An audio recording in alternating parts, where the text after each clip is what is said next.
काल की उपलब्धियां गिनाई हैं और इस दौरान 7 सीटों पर उपचुनाव में जो नतीजे आए हैं उसको लेकर भी बहुत कुछ कहा है। क्या कुछ कहा है जरा सुनाते हैं आपको यूडीएच मंत्री झावर सिंह खर्रा ने।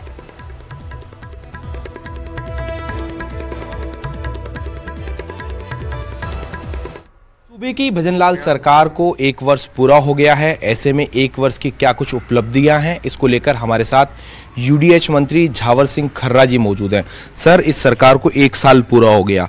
पीकेसी ईआरसीपी जो प्रोजेक्ट है अभी तक उसका शिलान्यास नहीं हुआ। अब उम्मीद की जा रही है कि पीएम मोदी आ रहे हैं, उसका शिलान्यास किया जाएगा।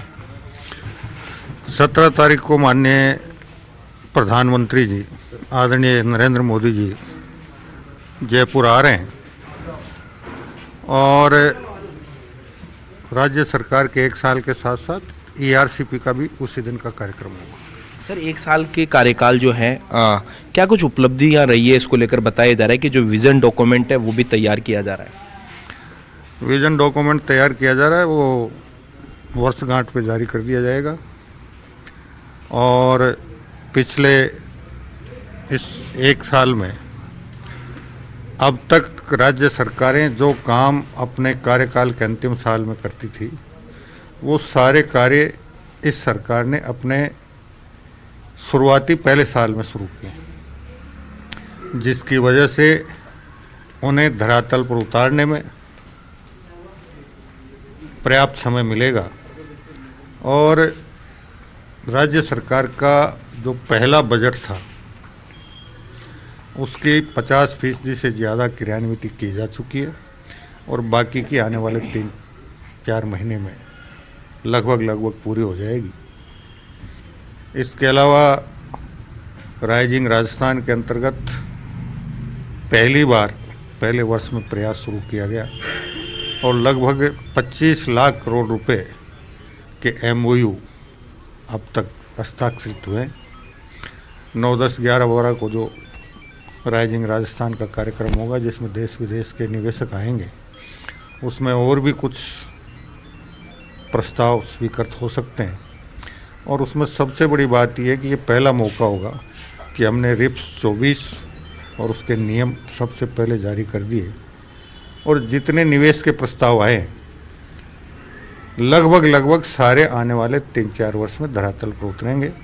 राजस्थान की आर्थिक उन्नति और प्रगति होगी, यहाँ का आर्थिक वातावरण सुधरेगा, रोजगार आम आदमी को रोजगार का अवसर प्राप्त होगा और आम जन के साथ साथ राज्य सरकार की भी आर्थिक स्थिति मजबूत होगी।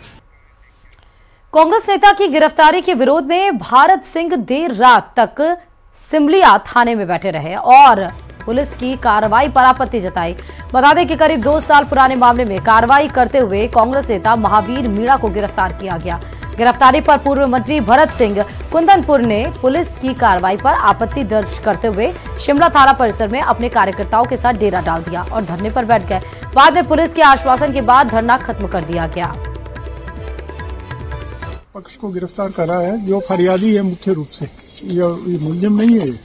इसके खिलाफ एक झूठा प्रकरण था जो पुलिस ने चालान करने की स्थिति में लाकर, क्योंकि वो अदालत में वो तथ्यों के आधार पर उससे ये बरी हो जाएगा क्योंकि उसमें दम नहीं है, मगर जो इसने प्रकरण दर्ज कराए हैं वो गंभीर प्रकरण है और उसके संबंध में प्रशासन इन्होंने कोई कार्रवाई नहीं करी, तो उसको बुला के बंद कर दिया। अगर उन सबको बुलाकर सबके साथ एक साथ कार्रवाई होती तो समझ में आती।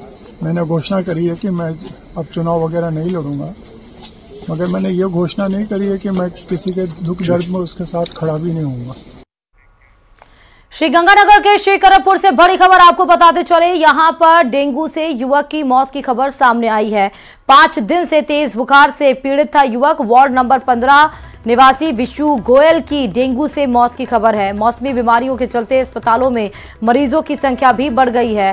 5 दिन से ये अस्पताल में था और इलाज चल रहा था। तेज बुखार था लेकिन बचाया नहीं जा सका और डेंगू से युवक की मौत।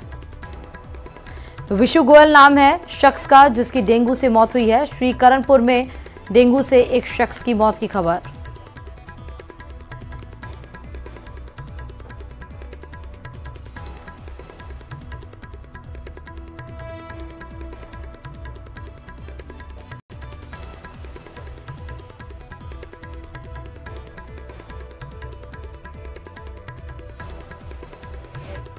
जो एक वायरस जनित बीमारियां जो हुआ करती थी, जो सर्दी के आने पे स्वतः ही खत्म हो जाया करती थी, उनका प्रकोप भी अभी तक विद्यमान है। डेंगू, मलेरिया जो ऐसी बीमारियां होती थी जो सर्दी के आने पे अपने आप खत्म हो जाया करती थी प्राकृतिक नियम के अनुसार, लेकिन अब अक्टूबर नवंबर के अंदर ये प्रेवलेंट हो रही हैं। तो ये भी एक बहुत बड़ा हेल्थ इशू इस वक्त चल रहा है। हमारे अस्पताल के अंदर इस तरह के रोगी काफ़ी सारे आ रहे हैं जो डेंगू से भी पीड़ित हैं, फीवर से भी पीड़ित हैं, वायरस की बीमारियों से भी पीड़ित हैं। कोटा में एक बार फिर डेंगू पॉजिटिव 2 मरीज मिले हैं, जिसमें एक 10 साल का बालक भी डेंगू पॉजिटिव पाया गया है। दाताबाड़ी के रहने वाले इस बालक का जेके लॉन अस्पताल में इलाज कराया गया। वहीं 2 डेंगू पॉजिटिव मरीजों के मिलने से अब डेंगू पॉजिटिव मरीजों का आंकड़ा 430 तक पहुंच चुका है।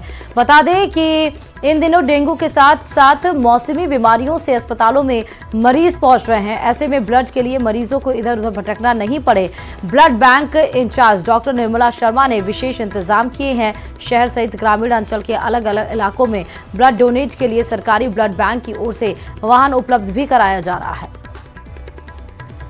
तो डेंगू पॉजिटिव मरीज मिले हैं और इससे कोटा में अब डेंगू पॉजिटिव मरीजों का आंकड़ा 430 हो चुका है। डेंगू पॉजिटिव के भी मरीज आ रहे हैं और साथ ही मौसमी बीमारियों की से ग्रसित जो मरीज हैं उनकी भी संख्या लगातार बढ़ रही है। ब्लड के लिए इधर उधर भटकना ना पड़े, इसलिए अस्पताल के द्वारा विशेष इंतजाम भी किए गए हैं और डेंगू को लेकर लार्वा एक्टिविटीज भी तेज की जा रही हैं। जगह जगह जहां पानी डंप है उन सबको हटाया भी जा रहा है। किसी की शादी की सालगिरह है तो परिवार में वो मनाते हुए अब ब्लड डोनेशन की इच्छा जाहिर करते हैं, तो हम उसकी इच्छा के अनुरूप वो जहाँ कहता है वहाँ पर गाड़ी भेजते हैं और ब्लड डोनेशन की टीम भेजते हैं, जैसे उनको कोई असुविधा ना हो। जो भी डोनर्स हैं उनके लिए रिफ्रेशमेंट हम खुद अपने अस्पताल के लेवल से करते हैं। और चलिए आपको उदयपुर से खबर बता रहे हैं। उदयपुर में अपनी पत्नी के साथ फ्रांस के लोटस से घूमने आए पर्यटक जैनिटर एवीर सर डैकक्स की 30 नवंबर को अचानक तबीयत बिगड़ गई, जिसके बाद जैनिटर को अस्पताल में भर्ती कराया गया, लेकिन उनकी मौत हो गई। और उसके बाद उनकी पत्नी लॉरेंस ने बैकुंठ सेवा संस्थान के प्रतिनिधियों से संपर्क किया और हिंदू रीति रिवाज से अंतिम संस्कार करने की इच्छा जताई, जिसमें बैकुंठ सेवा संस्थान हर संभव सहयोग किया। इसके बाद बैकुंठ सेवा संस्थान के प्रतिनिधि ने पूरे विधि विधान के साथ फ्रांसीसी पर्यटक के शव का अंतिम संस्कार रानी रोड स्थित शमशान घाट पर किया। मेरा नाम मंगीलाल सुतार है। मैं बैकुंठ धाम सेवा संस्थान एनजीओ चलाता हूं और मुझे आज सूचना मिली कि फ्रांस से घूमने आए उनके आज 1 तारीख को इनका देहांत हो गया, तो इन्होंने हमारे से दाह संस्कार करने के लिए मदद मांगी गई। तो हम लोगों ने मेरी टीम समेत मोर्चे जाके सारी कार्रवाई करा और हम अभी इनका दाह संस्कार हिंदू रीति रिवाज से मोक्ष धाम में कर रहे हैं। बता रहे हैं अलवर में 3 दिन से आरआर कॉलेज परिसर में पैंथर के मूवमेंट से लोगों में दहशत है। पैंथर को पकड़ने के लिए वन विभाग ने पिंजरा भी लगाया है, लेकिन अभी तक 3 दिन बीत चुके हैं, पिंजरे में पैंथर कैद नहीं हो पाया। बता दें कि पिंजरे के आसपास पैंथर के पैर के निशान भी मिले, लेकिन पिंजरे का दरवाजा लॉक हो जाने के कारण पैंथर पिंजरे में कैद नहीं हो पाया। वन विभाग के अधिकारियों के मुताबिक अभी तक पैंथर ने कोई शिकार नहीं किया है। वन विभाग कॉलेज के आसपास और भी पिंजरे लगाने की कवायद कर रहा है। वन विभाग ने ट्रैपिंग कैमरे भी लगा दिए हैं।